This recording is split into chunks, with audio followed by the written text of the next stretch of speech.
Service کا چرچا کرتا ہے, اسکول کالج کا چرچا کرتا ہے. یہ بتا دے کہ جس کے گھر میں عالم کا آنا جانا ہو, جس کے گھر میں پیر کا آنا جانا ہو, جس گھر کے بال بچے اپنے عالم کی تہجد کی نماز کا منظر دیکھ رہے ہو, وہاں تلاوت قرآن کا منظر دیکھ رہے ہو, میں دعوے سے کہتا ہوں جہاں کفار کا آنا جانا ہوگا, جہاں ٹکیت کا آنا جانا ہوگا, جہاں دنیا دار کا آنا جانا ہوگا, اس کے بچوں کا دنیا دار بننا جب طے ہے, اسی طرح جہاں نمازی کا آنا جانا ہوگا, عالم کا آنا جانا ہوگا, مشائخ کا آنا جانا ہوگا, ان کے گھر کے بال بچوں کا ایمان کا بچنا بھی طے ہے, وہاں نمازی بننا بھی طے ہے. اس لیے بزرگوں نے کہا اپنے گھر میں چوروں کو مت آنے دے, اپنا دسترخوان نیکوں کے لیے بچھا, عالموں کا آنا جانا ہونے دے, مشائخ کا آنا جانا ہونے دے. دکھنے کا اثر ہوتا ہے, جہاں چوری ہوگی وہاں کے بچے چور پیدا ہوں گے, جہاں تلاوت قرآن ہوگی وہاں کے بچے غلام حسین پیدا ہوں گے. کوئی تحریک ہمارے بچوں کو کافر ہونے سے بچا نہیں پائے گی, کوئی تحریک ہماری مرتد ہونے والی بیٹیوں کو بچا نہیں پائے گی. اس کے لیے ہر ماں باپ کو آگے آنا ہوگا, اپنے گھر میں اسلامی کلچر بنانا ہوگا, اپنے بال بچوں کے دل دماغ میں اسلام کی عظمت بٹھانی ہوگی, اپنے بال بچوں کے سامنے حضور کی حیات طیبہ کو بیان کرنا ہوگا, اولیاء صالحین کی زندگی کا مطالعہ کرنا, اولیاء صالحین کی زندگی بتانا ہوگا. اب ذرا غور سے دیکھیں کیسے حالات تھے, کیسے لوگ تھے, کس طرح سے جیتے تھے. امیر اس دور کے کیسے تھے, غریب اس عہد کے کیسے تھے, عورتیں اس عہد کی کیسی تھی, مالدار اس عہد کے کیسے تھے. اسلامک ہسٹری کا ایک چیپٹر میں کھولتا ہوں, ذرا غور سے اس کو سنیے. اس کے بعد پھر میں آ کے آپ کو بتاؤں گا کہ نیتا ہمارا کتنا جھوٹ بولتا ہے. نیتا ہمیں ڈرا کر کے ہم سے ووٹ لیتا ہے. وہ کیا بولتا ہے کہ اگر تم ہم کو ووٹ نہیں دو گے تو تمہاری زندگی خطرے میں پڑ جائے گی, تمہارا مستقبل خطرے میں پڑ جائے گا, اسلام خطرے میں ہے. ہم آج 50 سال سے سنتے ہوئے آ رہے ہیں اسلام از ان ڈینجر, اسلام خطرے میں ہے, اسلام خطرے میں ہے, اسلام خطرے میں ہے. جو مولانا بولتا ہے اسلام خطرے میں ہے, یقین جانے کہ وہ مولانا سچ نہیں, وہ جھوٹ بول رہا ہے. جو نیتا بولتا ہے اسلام خطرے میں ہے, وہ نیتا جھوٹ بولتا ہے. یہ کیوں نہیں بولتا نیتا کہ ہماری نیتا گیری خطرے میں ہے, ہماری پالیٹکس خطرے میں ہے, ہمارا ایم پی کا پوسٹ خطرے میں ہے, ہماری پارٹی خطرے میں ہے, یا بول میری پارٹی خطرے میں ہے. ہم جس طرح سے وہ اپنے لوگوں کو ڈراتا ہے ہم سے اور ہمارے خلاف نفرتوں کی آگ لگا کر وہ اپنا ووٹ لیتا ہے, اسی طرح ہمارے بھی کچھ لوگ ہیں جو شراب میں ڈوبا ہو, ایک وقت کی نماز نہ پڑھتا ہو, جو دہلی میں جیتنے کے بعد 5 اسٹار ہوٹل میں رنگ رلیاں مناتا ہو, یہ ہمیں آ کے مذہب کے نام پہ ہم سے ووٹ لیتا ہے کہ ہم مسلمان ہیں, تم ہم کو ووٹ دو. مسلمان کے نام پہ اس کو ووٹ دیا جائے گا جو مسلمان ہوگا, کمپلیٹ مسلمان ہوگا, جو مصطفیٰ کا ہوگا, جو قرآن حدیث کا ہوگا, جس کو دیکھنے کے بعد لگے گا یہ مسلمان ہے. صرف ایک بن لیبن لگ گیا مسلمان ہے, باقی سارا کام مشرکین جیسا ہے, اس کو ووٹ دیا جائے گا. ووٹ نہیں دو گے تو بولے گا تمہیں کاٹ دیا جائے گا, تمہیں مار دیا جائے گا. اسلام خطرے میں ہے, مسلمان خطرے میں ہے. میں بتاؤں گا قرآن کریم کیا کہتا ہے, مصطفیٰ کی حدیث کیا کہتی ہے, اور یہ نیتا کیا بولتا ہے. اور جھوٹ بول بھی اگر بولتا ہے کہ اسلام خطرے میں ہے, وہ جھوٹ بولتا ہے. قرآن کریم صاف لفظوں میں کہہ دیا ہے, یریدون لیطفئوا نور اللہ بافواہہم واللہ متم نورہ. اللہ کہتا ہے یہ مشرکین, یہ کفار اپنے منہ سے اسلام کا چراغ بجھانا چاہتے ہیں, اللہ اس نور کو پورا کرنا چاہتا ہے. جو اللہ اسے پورا کرنا چاہتا ہے اور یہ اس نور کو بجھانا چاہتے ہیں. بندوں کا چاہا ہوا ہوگا یا اللہ کا چاہا ہوا ہوگا, یہ بندہ کمزوری کا پتلا ہے. بندے کی ہسٹری کمزور ہے, انسان کی تاریخ کی کمزور ہے. انسان پیدا ہوا کیسے ہے, انسان پیدا ہوا ایک ناپاک قطرے سے, جس کی ابتدا اتنی کمزور ہو کہ ناپاک قطرے سے پیدا ہوئے ہوں, جس کی ابتدا اتنی کمزور ہے یا بجتی ہوئی مٹی سے پیدا ہوا ہے, جس کی بنیاد اتنی کمزور ہے کہ کئی بار شرمگاہوں سے کا گزر ہوا ہے.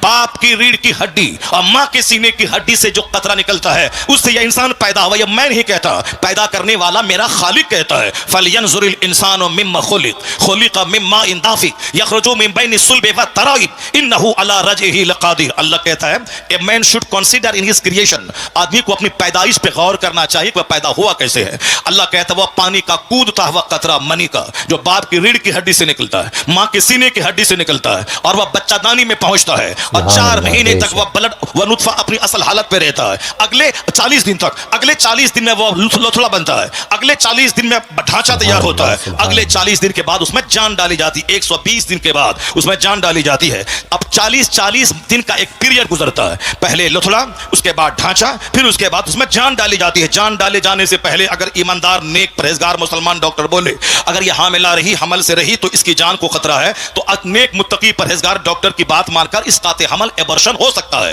لیکن اگر جان ڈال دی گئی پھر کسی کی بات نہیں مانی جائے گی. 4 مہینے کے بعد کوئی ایبورشن اگر کرتا ہے وہ اس بچے کا قاتل اور مرڈرر ٹھہرتا ہے. تو ایک ناپاک